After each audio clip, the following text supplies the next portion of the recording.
السلام علیکم ورحمۃ اللہ وبرکاتہ۔ بسم اللہ الرحمن الرحیم۔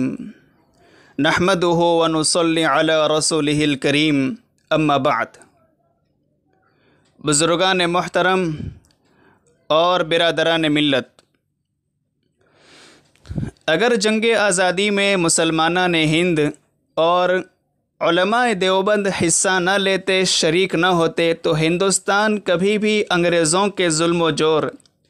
اور انگریزوں کی غلامی سے آزاد نہیں ہو سکتا تھا۔ یہ ایک ایسی حقیقت ہے کہ جس کا انکار نہیں کیا جا سکتا۔ اگر جنگ آزادی میں ہندوستان کے مسلمان اور علماء کرام شریک نہ ہوتے تو نہ تحریک بالا کوٹ چلتی، نہ تحریک ریشمی رومال اور نہ تحریک خلافت۔ اس کا یہ مطلب ہرگز نہیں کہ اور برادران وطن جنگ آزادی میں شریک نہیں ہوئے، انہوں نے حصہ نہیں لیا۔ نہیں، انہوں نے بھی قربانیاں پیش کی ہیں جن سے انکار نہیں کیا جا سکتا، مگر اس وقت یہ عاجز ہندوستان کے مسلمانوں کے نام ایک درد بھرا پیغام یہ دینا چاہتا ہے کہ مسلم مجاہدین آزادی اور علماء دیوبند نے اس ملک ہندوستان کو انگریزوں کی غلامی سے آزاد کرانے میں کیسا رول ادا کیا اور ان کے کارنامے کس انداز کے تھے اور انہوں نے کیا کیا قربانیاں پیش کی ہیں، ان سے ہم اپنی نئی نسل کو واقف کرائیں۔ مگر افسوس کہ آج ہم خود ہی ان کے عظیم کارناموں اور بے مثال قربانیوں سے ناواقف ہیں۔ بلکہ اس سے بڑھ کر افسوس کی بات یہ ہے کہ ہم ان مسلم مجاہدین آزادی اور علماء کرام کے ناموں سے بھی ناواقف ہیں، ان کے ناموں کا بھی ہمیں علم نہیں ہے، جبکہ کرکٹروں اور فلمی اداکاروں کے نام بہت اچھی طرح یاد ہیں اور ہم نے ان کی زندگی کو آئیڈیل بھی بنایا ہے، اور انبیاء اعظام علیہم الصلاۃ والسلام، صحابہ کرام رضوان اللہ علیہم اجمعین، بزرگان دین اور جنگ آزادی میں حصہ لینے والے ہندوستان کے مسلمان اور علماء دیوبند کے ناموں سے گویا ہمیں کوئی سروکار ہی نہیں ہے، بلکہ ہم تو یہ سمجھتے ہیں کہ جنگ آزادی میں مسلمانوں کا کردار ہی نہیں رہا، انہوں نے کوئی حصہ ہی نہیں لیا، وہ شریک ہی نہیں ہوئے۔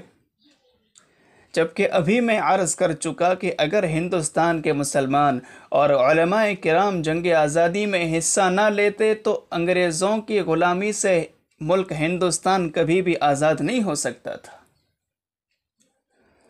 انہوں نے کیا قربانیاں دی، ان کے کارنامے کیا ہیں، یہ چیپٹر، یہ پارٹ اسکولوں میں اور کالجوں میں نہیں پڑھائے جاتے، اور ان کی قربانیاں اور ان کے کارنامے آج بھی تاریخ کے اتہاس کی کتابوں میں، پستکوں میں موجود ہے۔ اللہ کے واسطے میں بہت درد سے کہہ رہا ہوں، ہم اپنے علماء کی رہنمائی اور رہبری میں ان کے ان عظیم کارناموں اور قربانیوں کو پڑھیں، ان کا مطالعہ کریں اور اپنی نئی نسل کو، اپنی اولاد کو واقف کرائیں، بتائیں۔ وہ بھی یہی سمجھتے ہیں کہ جنگ آزادی میں مسلمانوں کا کوئی حصہ نہیں ہے۔ اگر ہم ان عظیم کارناموں اور بے مثال قربانیوں سے انہیں واقف کرائیں گے تو ان کے دل میں اپنے اسلاف، اپنے بزرگان دین کے تئیں عظمت اور محبت کا چراغ روشن ہوگا۔ اور مسلمانوں سن لو، اسلاف سے کٹ کر، بزرگان دین سے ہٹ کر اگر ہم ترقی کا حصول چاہتے ہیں، کامیاب ہونا چاہتے ہیں تو کبھی بھی کامیاب نہیں ہو سکیں گے اور کبھی بھی ترقی کا حصول نہیں ہو سکتا، کیونکہ اکابرین سے کٹ کر ترقی کا حصول محض ایک ایسا خواب ہے جو کبھی بھی شرمندہ تعبیر نہیں ہو سکے گا۔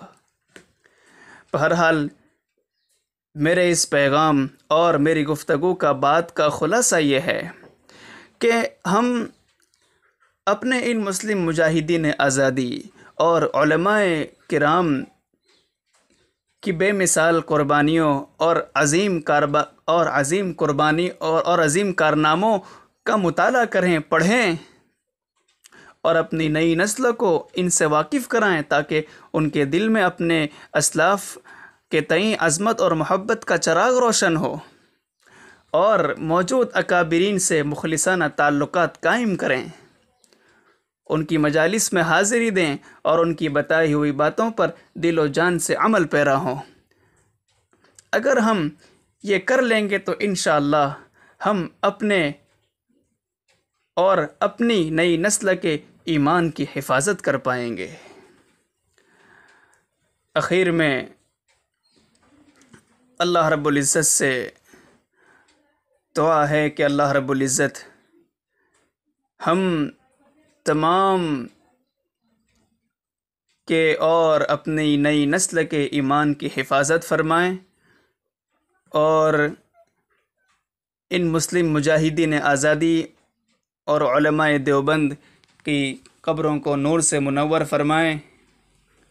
آمین بحرمت سید المرسلین و خاتم النبیین صلی اللہ علیہ وسلم، وما علینا الا البلاغ، وآخر دعوانا ان الحمد للہ رب العالمین۔